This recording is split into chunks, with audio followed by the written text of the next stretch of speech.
1, 2, 3. I'm going to baptize Patrick by fire. Go ahead, sir. Bereshit. Bereshit. Everyone say it. Bereshit. Bereshit. Okay? Now remember your resh from where? Not the front, but the back. Swallow it. Bereshit. Bereshit. Okay, from the back. Yes, with your mouth full of spaghetti, please. Say it, don't spread it. All right, here we go. So give it to me.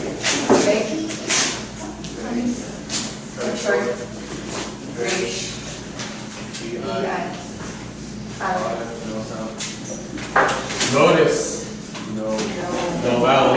So here you have a sample. We've talked about this. We talked about this about a month ago, where the aleph appears in a word without any sound. It's just there. It's just hanging out.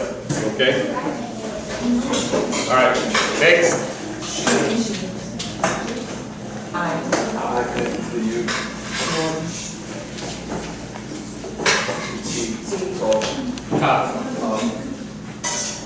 Okay, so you have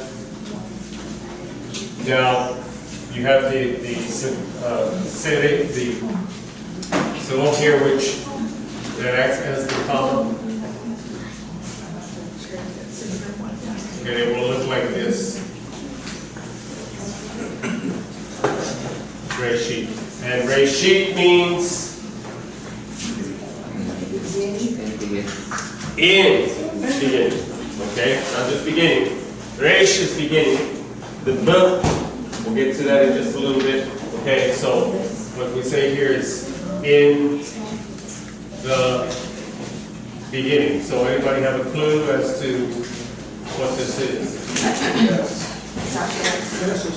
Genesis 1:1.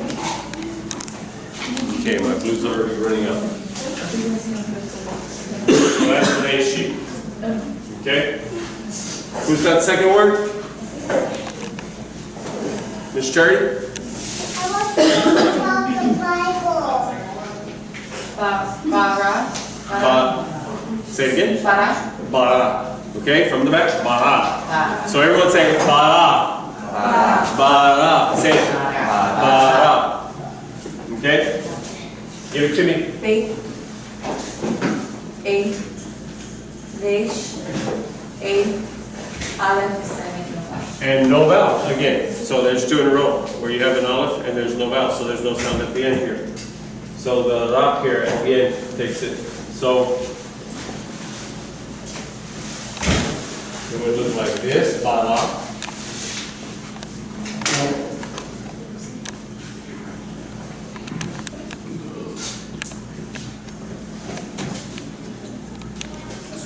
Created. Who's got the next one? Josh? Elohim. This is Elohim. Okay? So, everyone say Elohim. Elohim. Elohim. Say Elohim. Again. Elohim. And you, most of you should know what Elohim is. Right? Alright. So give it to me. Hana. Go ahead. That's short. Very good. Okay. Okay, notice here, what? No vowel. No vowel, so you have, and we always call what? No. This is called cholim, which is, because they're supposed to be above there. That's the shortcut. We've talked about that, right? Okay. We've spent about 2 weeks discussing them. Okay? So there's supposed to be a vowel there. There's no vowel there. It's a shortcut. They just put the cholim dot there. And that tells you that it is an O. So there's your O. Next. H, I connected to the U. Mid.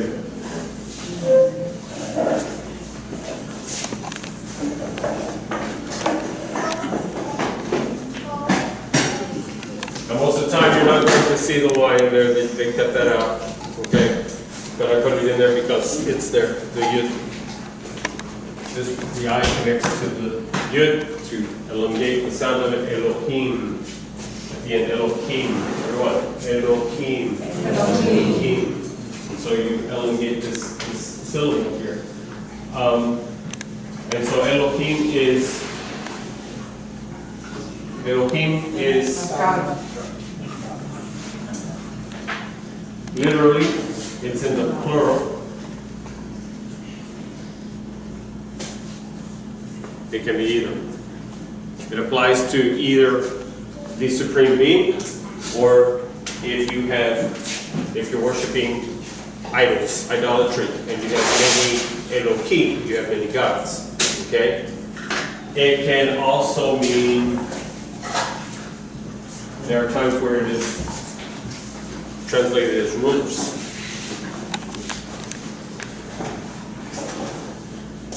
As in when God says in one place, he says, are you not called Elohim? Are you not called rulers?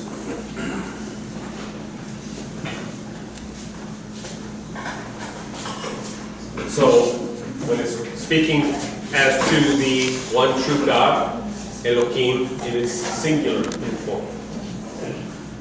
This is problematic, of course. But how do you define this? The rabbis have problems with this.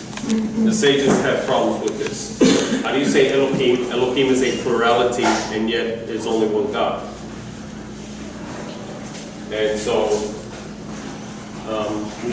our response is that there are multiple manifestations of Him being Father, Son, Holy Spirit. Abba, Bein, Ruach HaKodesh. You have these manifestations of Him. And it's not just that the manifestations, like only the Father appears, or only the Ruach HaKodesh appears, only Bein appears, only Yeshua appears. But what? We have times where all of them are appearing together simultaneously, i.e. as in Exodus chapters 19 and 20, where the voices are communicating with each other, where the people hear the voices. We talked about this last week. Okay, so Elohim, God. Next one, easy peasy. Yes, Emilio, you got it. Don't struggle. And everyone say it. Again, it. Give it to me. Aleph, it's short E here. What? T. Tav. Give me the letter. So you have it. It. Undefinable. There is no definition.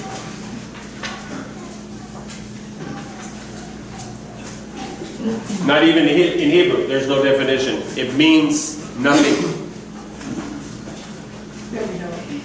We'll talk about the nothingness.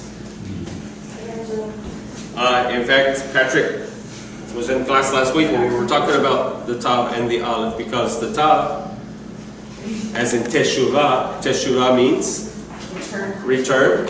So one of the lessons that we learned last week, see, one of the lessons that we learned last week, Teshuvah means what?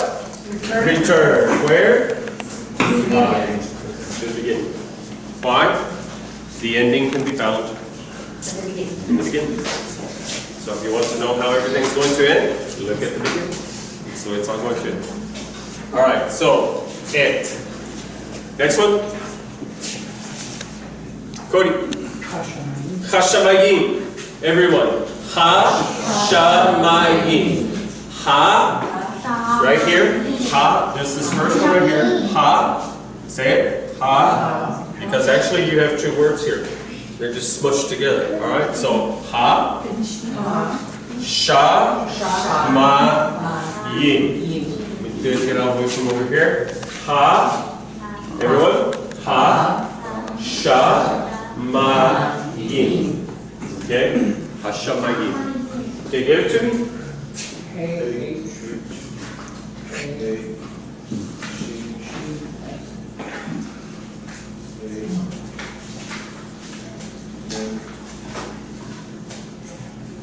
Okay. Now notice, because usually what? Oftentimes what happens to this vowel here? You have a vowel and a yud. What happens most of the time? You have a vowel and a yud, what? They connect. They're linked together. But here, you look and you see that you have a vowel under the yud, therefore, there's no connection there. So it's shama. And now the yud is acting as a consonant, not as a vowel. Okay?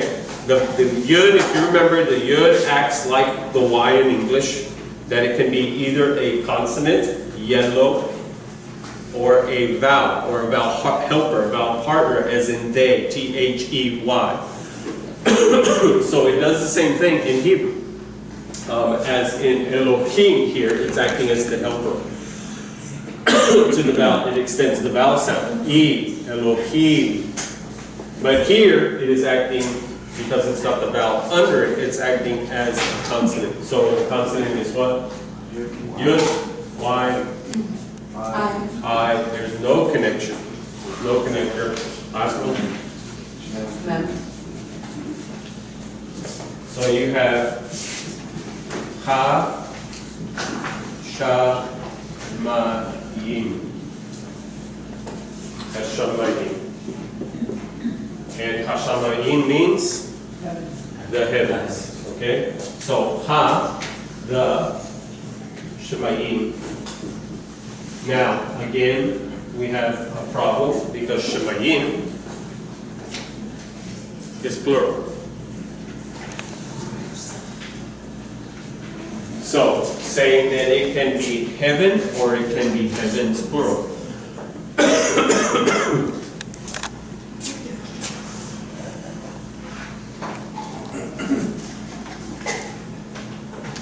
And also remembering, because this is having to do with creation and the story of creation, that the root of Shamayim is Mayim, which is why it is in the plurality. But you remember what Mayim means? Water. Water. Or water. Mayim means water or waters. Yes. So how is it that the heaven is rooted in a word for water? Because you remember that there was a water above the earth and there was a water that was on the earth, that God separated the water from the water and He made a firmament, i.e. the sky. In other words, the sky. So there's water here and there's water here. Okay? And so in the original creation, the reason is that there was water above and water below. And in fact, in Jewish thought, the spiritual world is kind of like what we would call a water world. It's a fluid world. What we have here would be called more static. That is, everything is set and in place. Where in the spiritual realm, there's more of a fluidity there. Saying what? Are the angelic beings, is that world bound by space and time and these things like we are? No. So it has this fluidity to it.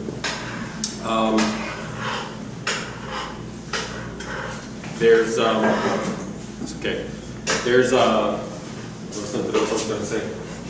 But the fluidity went out my brain. Anyway, so there's that kind of idea that there's a fluidity to the spiritual realm, where this realm is more, this is the way it is. I don't know if I'm getting across to you what I'm trying to get across. That in other words, we are locked in here. You're locked into space, you're locked into time, you're locked into mass, you're locked into all of this where the spiritual realm is not so. The other instance, another instance is that the spiritual realm, now both realms affect one another. The physical affects the spiritual and the spiritual affects the physical. But, whereas they are more able, they have more of the ability to cross over here, as in we have, this is multidimensional. They have more of the ability to cross over here. We do not have the same ability to cross over there. As in the scriptures, you read the appearances of the Melachim, of the angels, appearing at different points and periods of time. Rarely do you read, more rarely do you read about human beings crossing over to the other side, although it does happen. But it is a more rare event. The greater event is that of, or the more predominant, thank you, event is that, I love it when people think for me, the more predominant event is when the Melachim, the beings of the other side come over here. Okay? And so, and then you have demonic activity, which are not Melachim. They are an entity all of their own, but the fluidity of that, their ability to take over physical beings, physical objects, and such as that. So you have all of that taking place. So that's kind of where Shemagim is, Magim, water, fluidity. Okay, next, you already had this one, except for you have a little addition here. So what's this one? The et. Everyone say the et. The et. Okay, so the et. Give it to me. Cut it short. Olive, no sound. Tough. Okay, so notice that you have the same here as what you have here, except for there's a vav in front of it. So that would look like this. The et. The and then et, same thing here. No definition.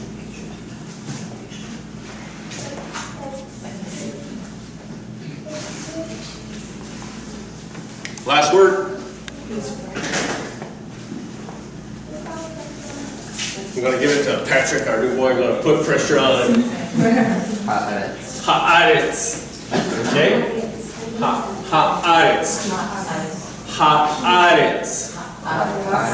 Okay, watch this. So the word that this is taken from is this.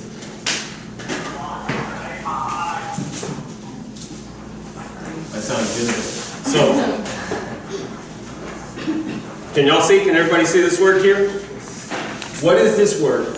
Eretz. Remember when you have the double E, where does the emphasis go? Huh?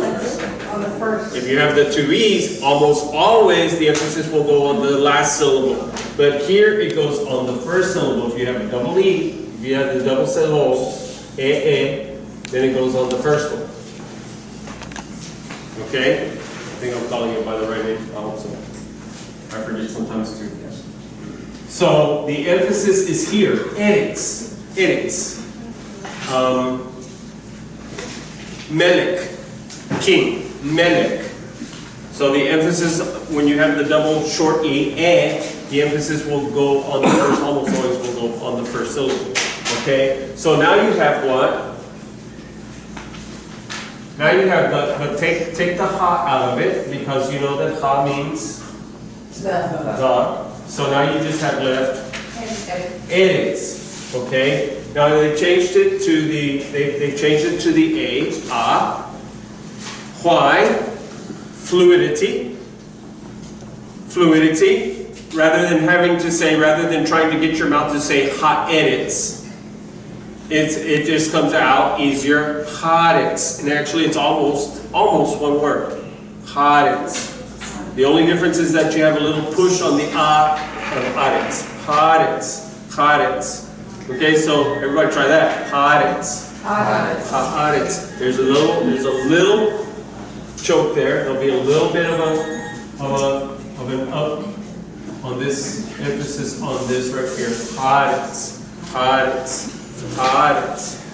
So everyone, haaretz. Say it again. Haaretz. Okay. And haaretz means here. Let me put that over here.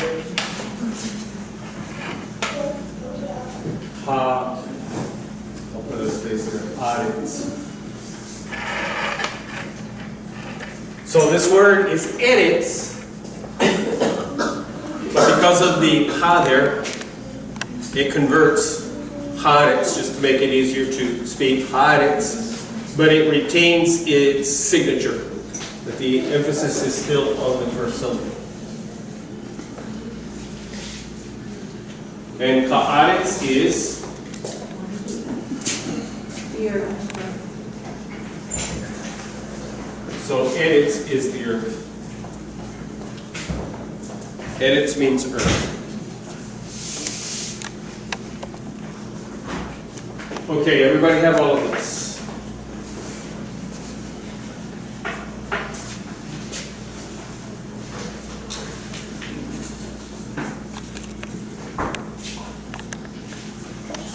So I'm going to take all of this out, so it won't be confusing things.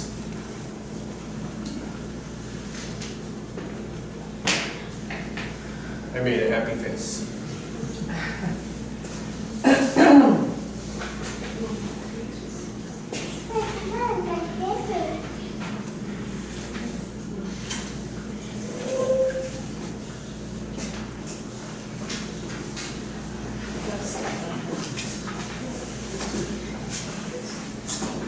Okay, everybody have this?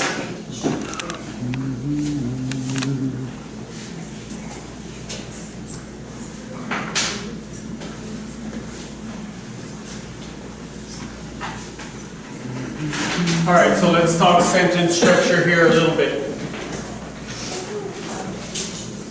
The way this verse is translated in your English Bibles approximately to this is in the beginning, God created the heavens and the earth. For us, this makes perfect sense, as in sentence structure. Everyone should understand this as a fairly simple sentence, something that you would not have any problem figuring out or understanding. So, the way we start out, let me break it down for you. In grammatical terms, in the beginning is a prepositional phrase.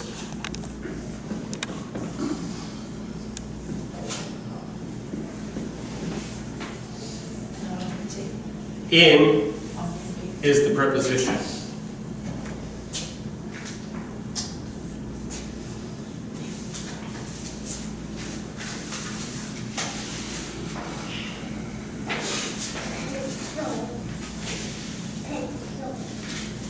So who can tell me the next word? First of all, what part of speech is the next word? It is a noun. Part of speech is a noun, and it is, yes, this is called the subject. Marcy.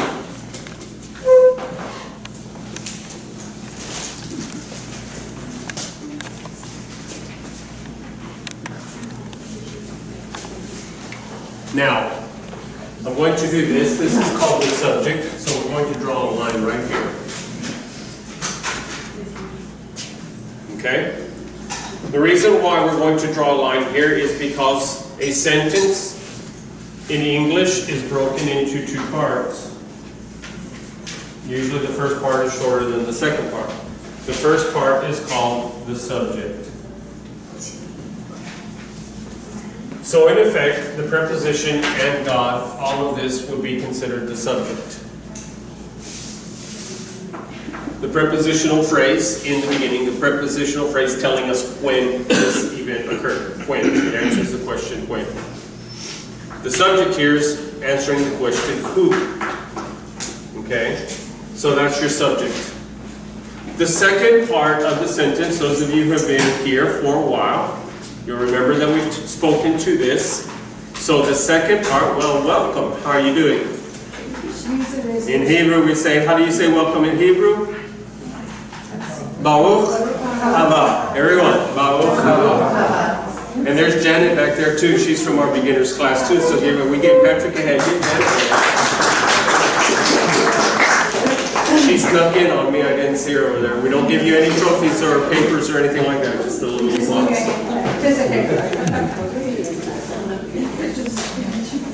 So, the first part of the sentence is called the subject. The second part of the sentence is called the predicate. Everyone say predicate. If I say that it is predicated on something, what am I saying? This is predicated on that. Say? Depends. What'd you say, Marcy? Yeah, this depends on that. This depends on that. Predicated. This is foundation.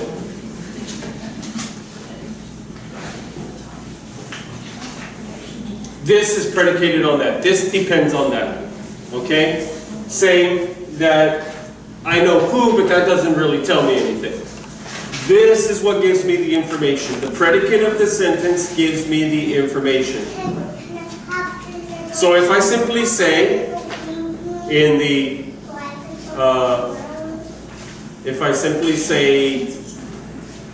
in the words of Evie, if I simply say charity, okay? See, I can use my kids because they're my kids. So if I simply say charity, what does that tell you? Nothing. Well, I wouldn't say nothing. It tells you of whom I'm speaking, correct? But I just said charity. That's all I said. Now, Evie told us that charity, that mommy popped. Okay? Right? So what does that tell you? Well, there was this great explosion. I told my mommy that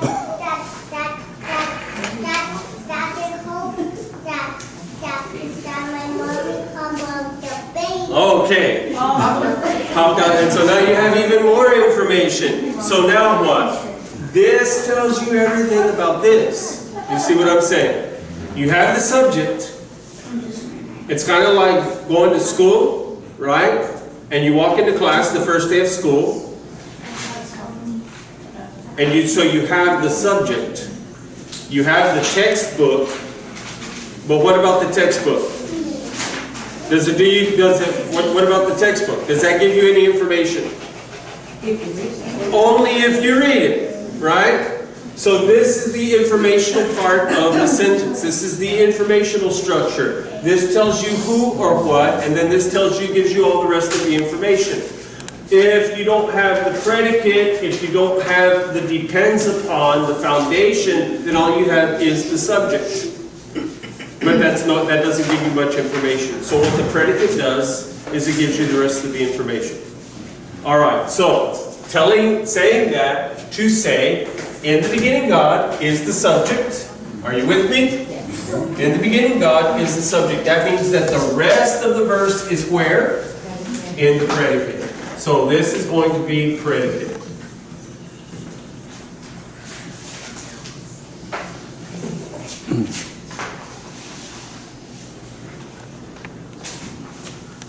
So your next word is created. And created, to create, is what part of speech? Verb. Very good.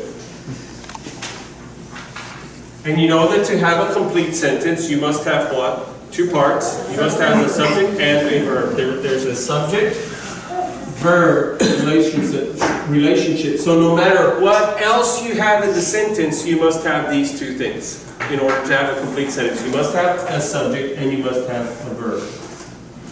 So in English, in order to have a complete sentence, you must have either a noun or a pronoun as a subject and a verb. Okay? Now it can be a verb phrase, as in a connecting verb. The verb is, to be. Okay?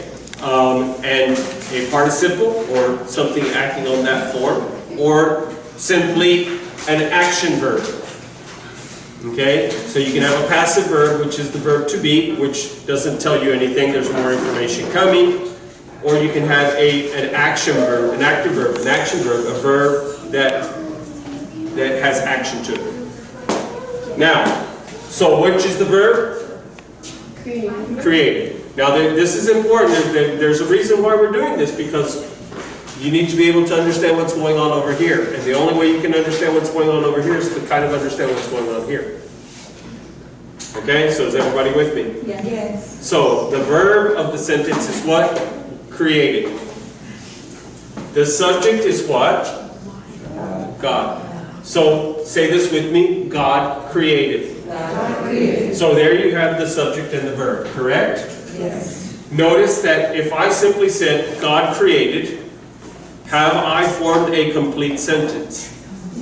Yes. God created. No other information is really necessary. Does everybody see where I am with this? God created. That is a full, complete sentence.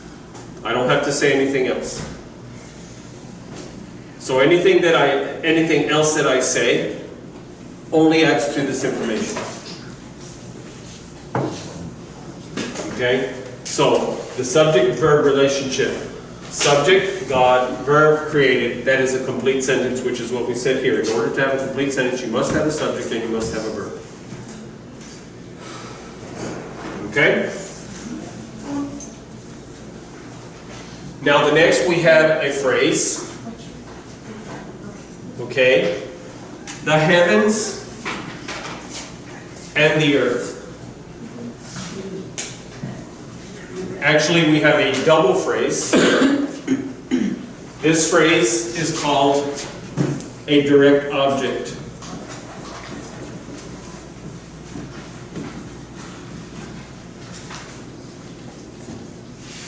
This is called a connector. Remember the vav. What does the vav symbolize? Connecting. Okay? The vav is a nail, attaching one thing to another. Okay?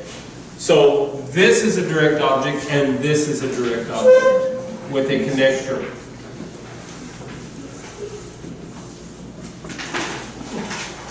What am I saying? Director object.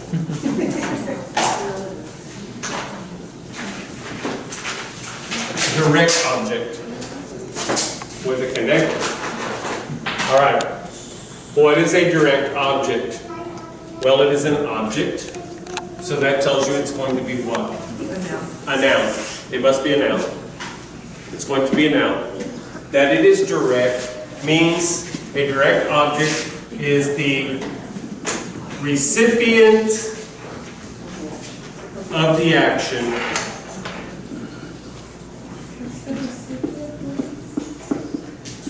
from the subject through the verb.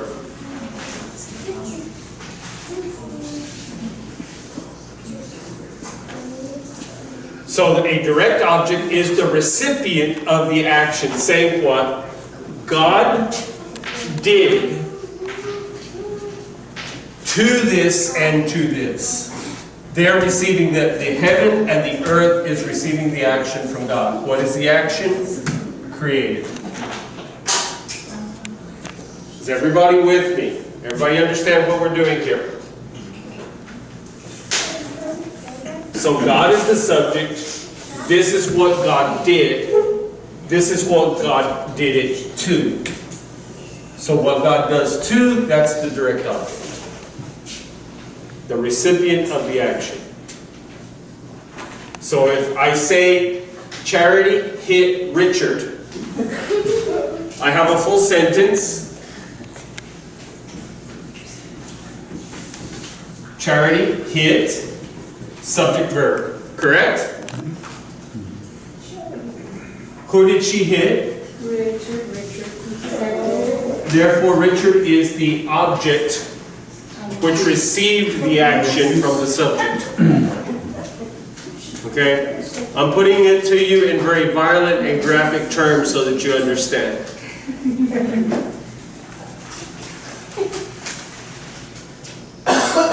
So does everybody see how we've broken down the sentence?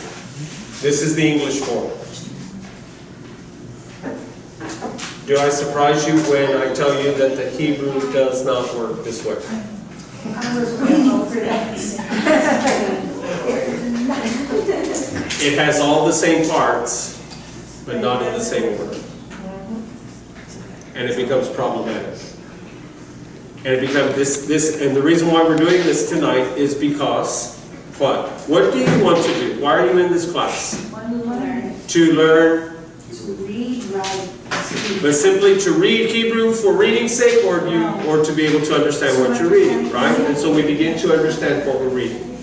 And so in order to understand this, you have to understand sentence structure. You know, even if you don't know all the grammatical terms here that we've given to you, you've spoken English long enough that you understand the sentence structure of it, even if you don't know you understand the sentence structure of it. You know that when I say charity hit Richard, that Richard was the recipient of the action of charity, as violent as it was. Okay? When I tell you that God created the heavens and the earth, you understand that the heavens and the earth were the recipient of the action of God. Is everybody with me? Yes. So, notice now, I'm going to take this down. Everybody have this.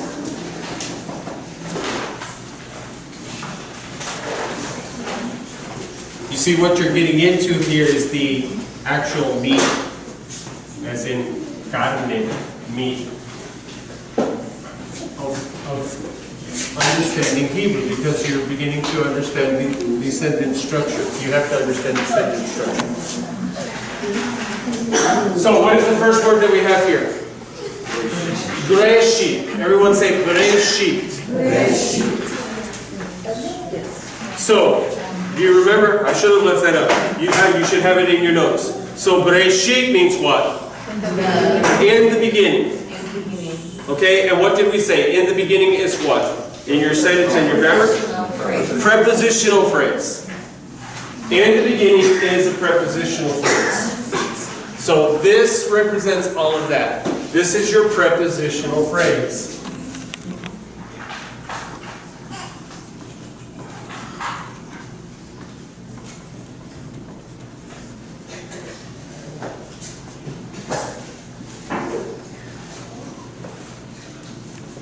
The word resh is the root. Right there's your root. Remember that almost every Hebrew word, this was Hebrew 101. Almost every Hebrew word has a 3-consonant root, a 3-letter root. So this is your 3-letter root, which is the name of what? Resh is the name of what? The letter, Resh. Okay? Resh, and from Resh we get Rosh. Rosh means head. Rosh means head. Resh means to begin.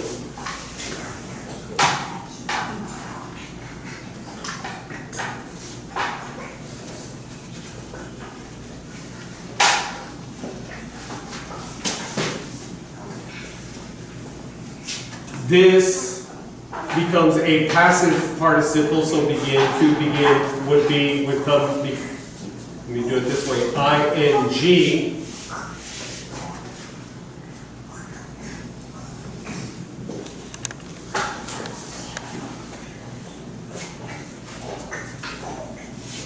Are you with me? Yes.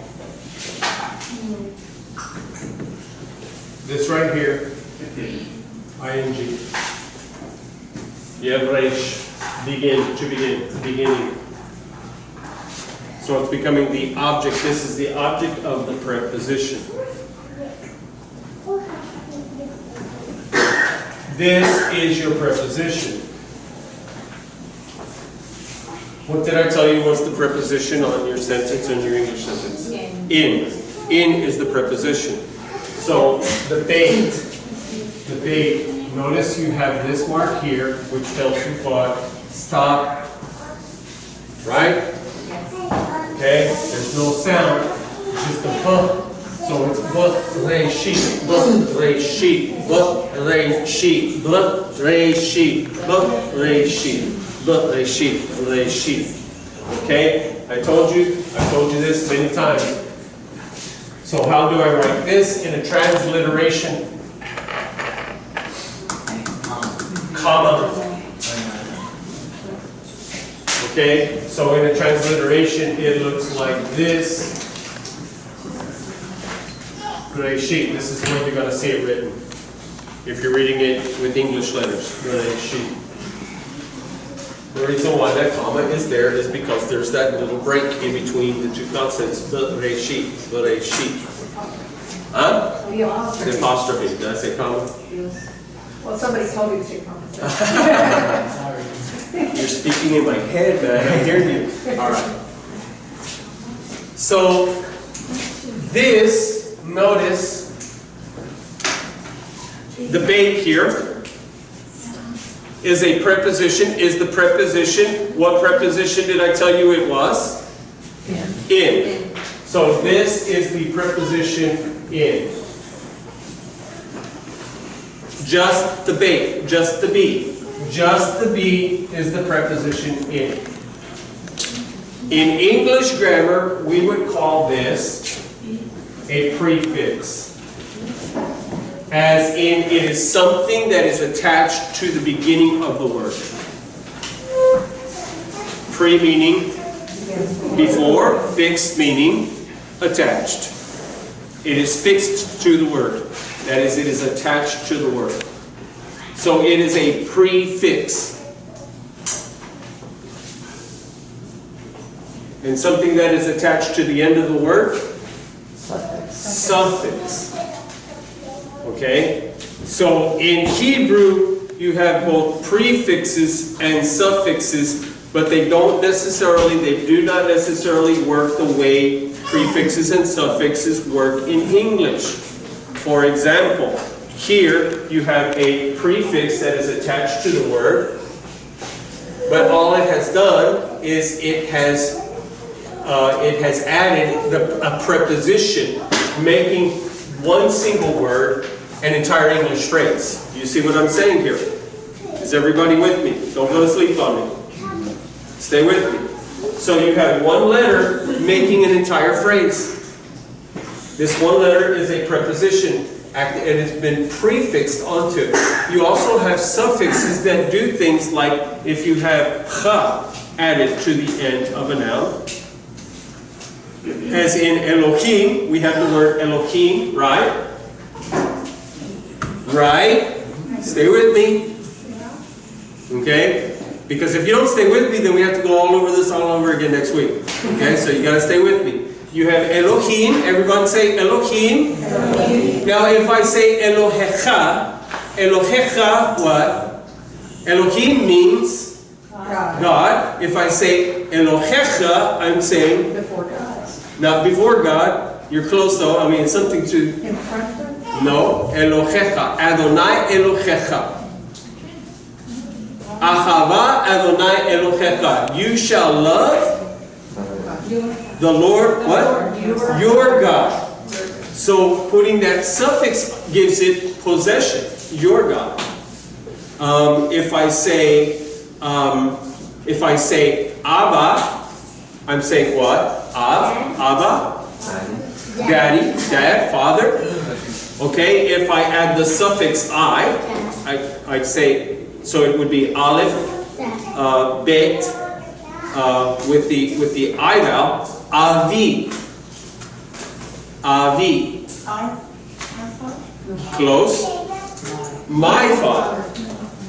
I'm going to show you now because we're taking those pronouns and we're making them possessive. Okay?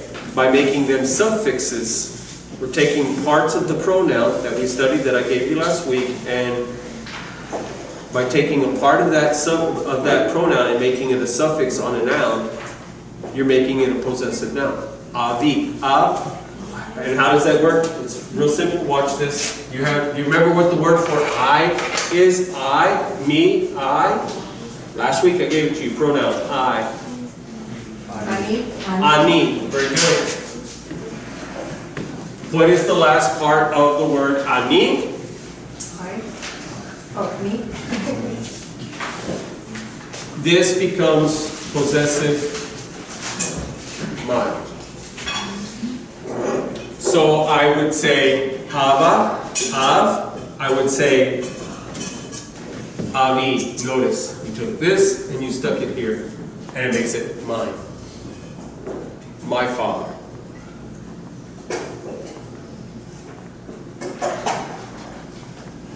Okay? Ish for the women. Ishi. Ish, Husband? Man? man. Ishi, My. Right here? My man. my man. Yes.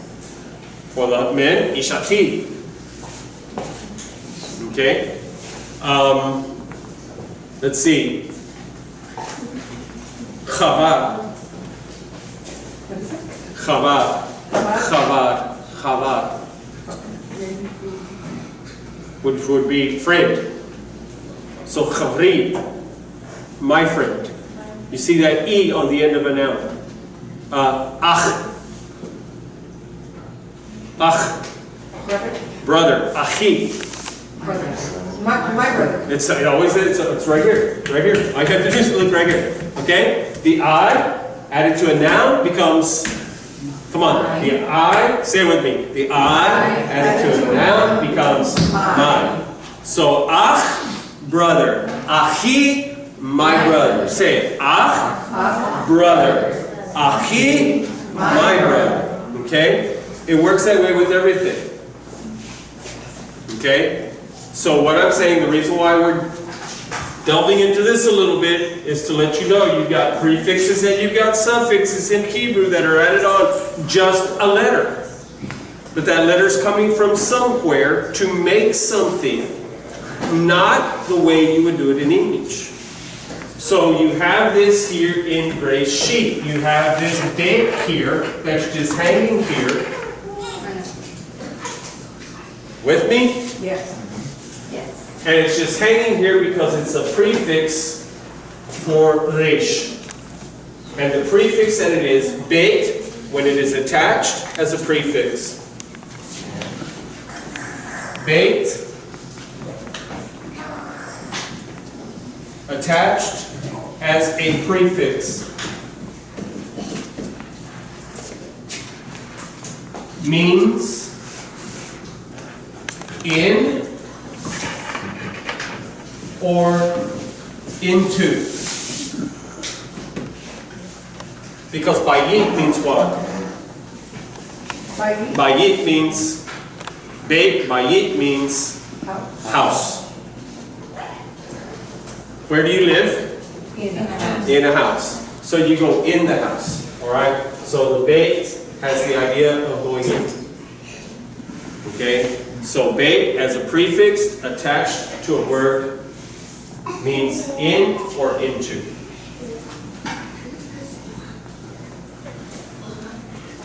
Is everybody with me? So that is the prepositional phrase, reshit. Okay? Now, curious thing here, which is going to cause us problems in English. And the curious thing is this. The next word is bara.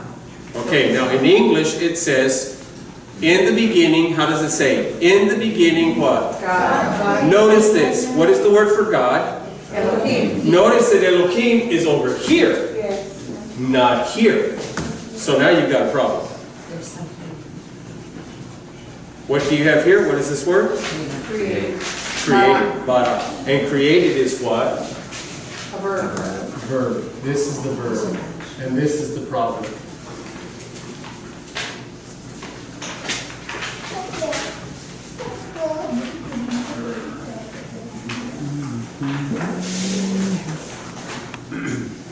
Why is this a problem? Because the way the Hebrew is reading, you have prepositional phrase in the beginning. What's the verb? Created. Bara, created. Created. God. Elohim, God. do you see a problem with this? Yes. The sentence structure does something. And God was created? That God was created. Very good. In our English mind, That's what we would think. you were going to, if you translated this directly the way it is, it would say in the beginning, and actually not in the beginning because there's no the here. It is the is understood. It's simply in beginning. Created God. In the beginning, created.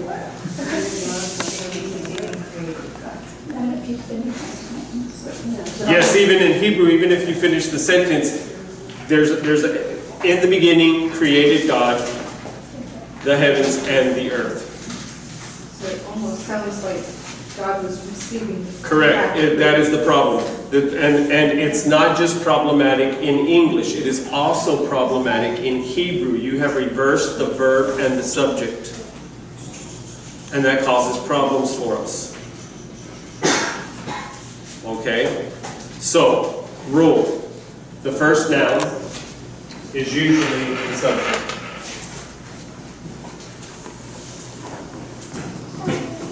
Not always.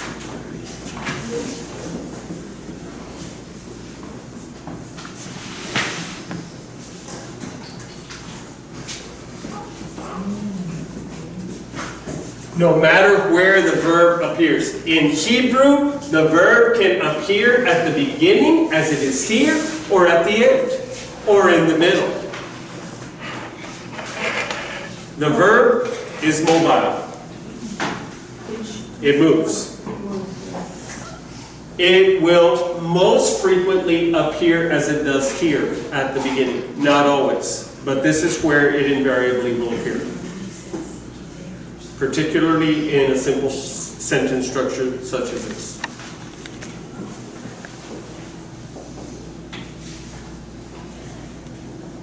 So, we know in our sentence structure, you reverse these, right? Which is what they have done in your Bible, right? They have reversed these two.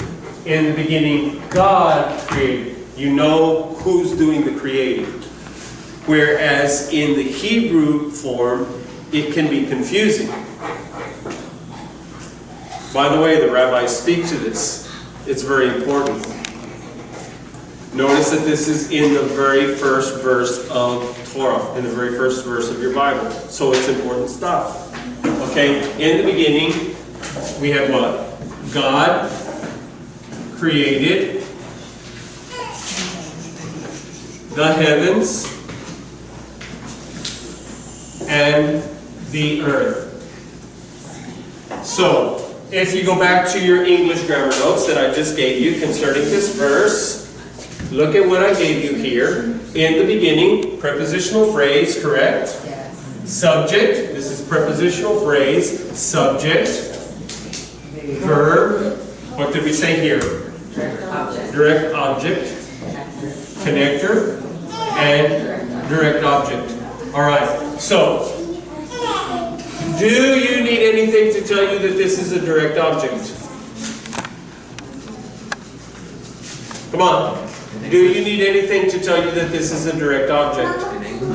In English? No. It is what it is. How do you know it's a direct object? It is receiving the action of the verb from the subject. Remember what I told you? The recipient of the action of the verb through of the subject through the verb. So the subject is acting on these things. It's very clear, very plain and very simple. Everybody with me? You notice that in Hebrew it is not. Here's the problem. Look at the rule that I gave you here. Read it to me. The first noun is usually the subject. Notice this word. It doesn't have to be.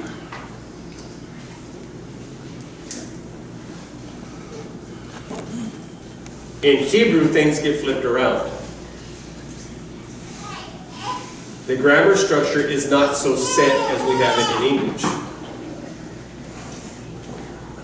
which causes problems for translating. Because what if pretend this isn't here and pretend this isn't here, and I have Breshit bara Elohim hashamayim haaretz. In Hebrew, one could say that these are the subjects.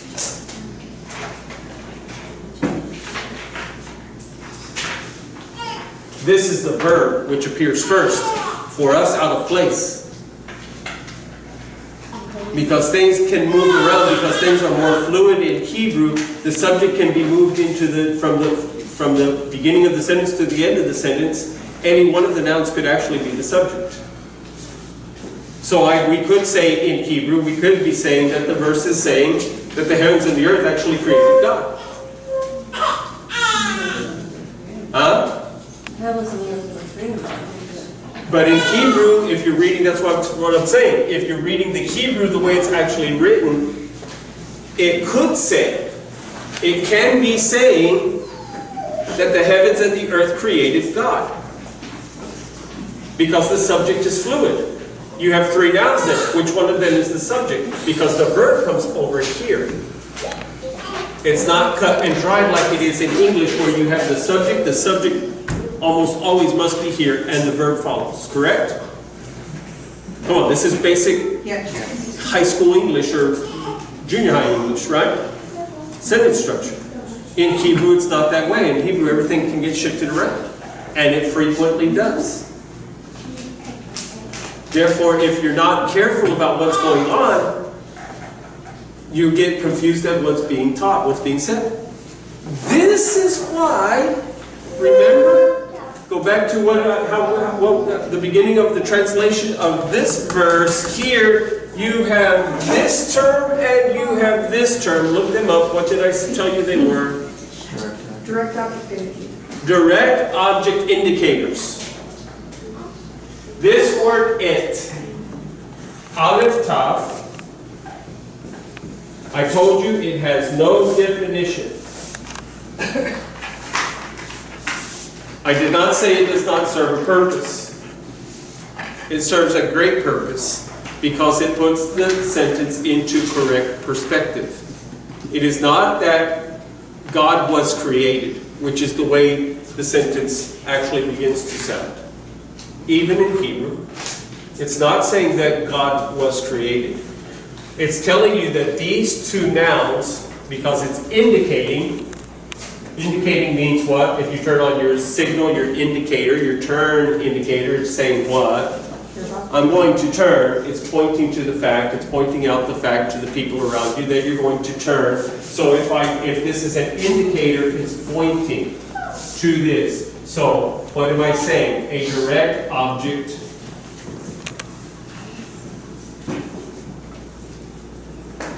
indicator is saying that the next noun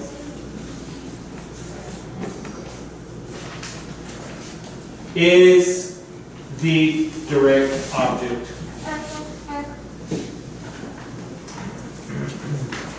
So I have a direct object indicator, correct? Yes. And the next noun is then what? The direct object. Now I have two nouns here, correct? Yes. So what do I have to do? I have to put another direct object indicator in. So now I have how many ets? Two ets. Same here, direct object indicator. The vav, what did I say about prefixes? The vav is a prefix. Notice this. The vav is a prefix. The prefix of vav, the ets. The vav means and. It is a prefix that is attached usually attached to a noun. Here it is attached to the direct object indicator because the noun is coming up. Okay? So, now what? I have a direct object indicator. What does the direct object indicator say? A direct object is coming. That the next noun is the direct object. So what? My next noun is hides. So that's telling me what? This is the or direct object. This is the direct object. This is the way Hebrew clarifies the verse. Okay? I'm not kidding you. This is the way Hebrew clarifies the verse. Is the verse saying that God was created? No. That the heavens and the earth created God? No. How do I know that? If I did not have these indicators in Hebrew, I could take it at that. You see where the confusion arises. So this word is a tool in Hebrew. It does not have a definition. It is not translated into English. It does not even appear in your English Bible. Your English Bible does not say, in the beginning God created et the heavens and et the earth. It doesn't say that. It's just left out. It's dropped. Why? Because it's superfluous in English. It's not necessary. We know by the structure of the English sentence, we know what the direct object is and we know what the subject is. So we know what is being, what's doing the action and what's being acted upon. Correct? By the simple structure of the sentence. In Hebrew, it's not that way. In Hebrew, it can become very confusing. So, the reason why I spent all of tonight to explain this to you is to explain to you that this term here, et, tells you when you see it, et, when we're doing the brachot in the transliteration and you see et, or whatever Hebrew you're reading and you see et, extraterrestrial, et. It's telling you what? The next noun as a direct object is the recipient of the action. So that's telling you that the next noun is not the subject. So, seriously, if you're going to understand Hebrew, if you're going to get a grasp of Hebrew, you need to get a grasp of these grammar facts that I've given to you tonight. This is very plain. I told you. This is a very simple Hebrew sentence in a structure in which it is written the way Hebrew is written. As an English speaker, for us, it can be confusing. What is he talking about? Who's doing it? Is it this one that's doing it, or is it that one that's doing it? This is why the it is important. Because it is pointing to you who is receiving the action. If it's receiving the action, then it's not doing the action. Correct? Correct. Therefore, if it's receiving the action, it is the direct object, then another noun is doing it.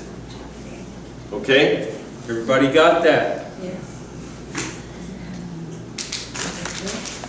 All right.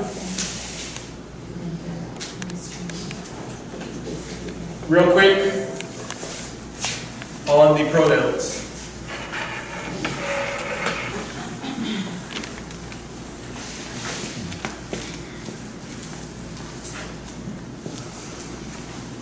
So, I gave you ani or anochi last week.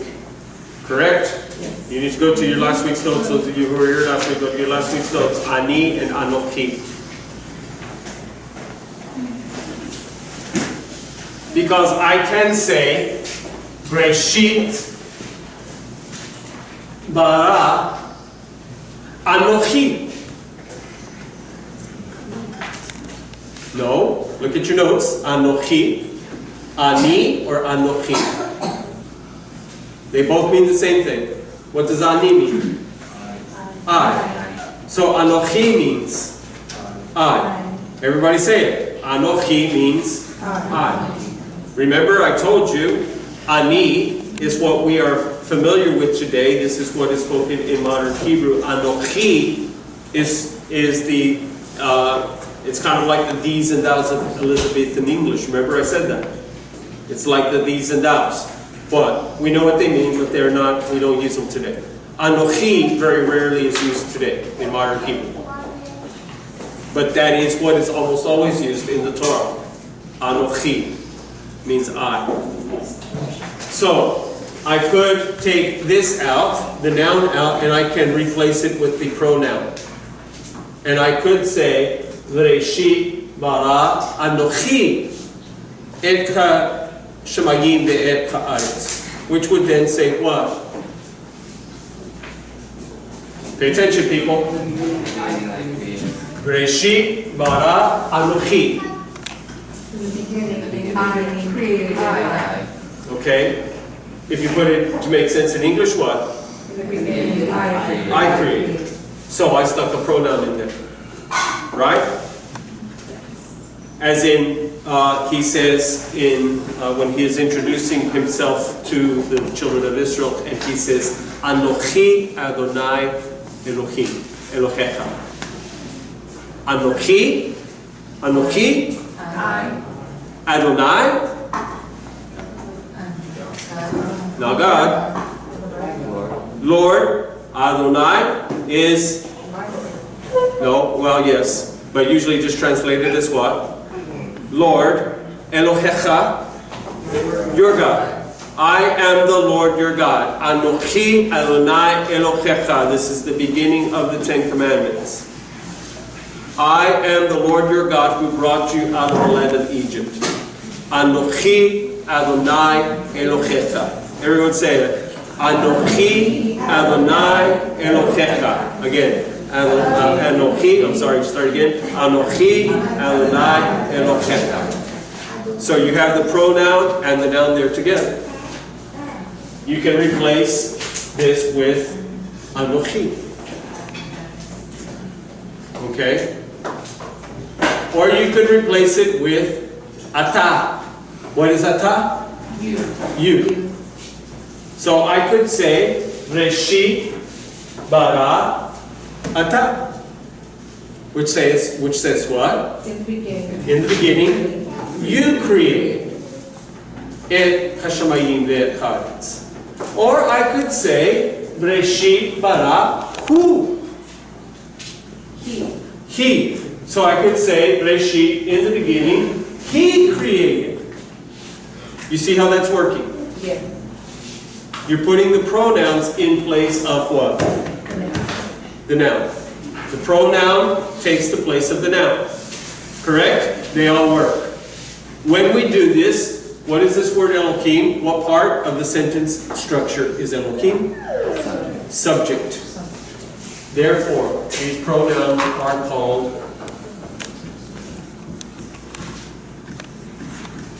subject pronouns. They're taking the place of the subject. Notice that they are all personal pronouns. These pronouns, watch, we're done. These pronouns are also called independents. They're independent pronouns. What do we mean as independent? They can stand alone and you understand.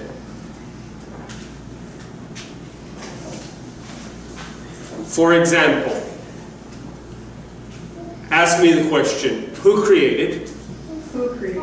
Very good. Now everybody join in. Ask me the question, who created? Who created? I. You created.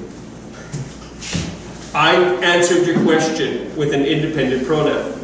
There was no verb, there were no prepositions, no direct objects, simply what? A pronoun that's independent of everything else. Did I answer your question? Yes. Do you know who? Yes. It answered the question completely, correct? Yes. That's an independent pronoun.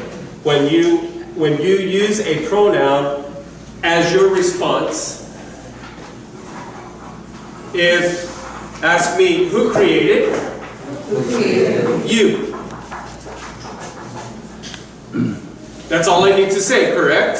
Yes. As in, mother walks into this room and says, who made this mess? You. Yeah, say that to mom. Okay.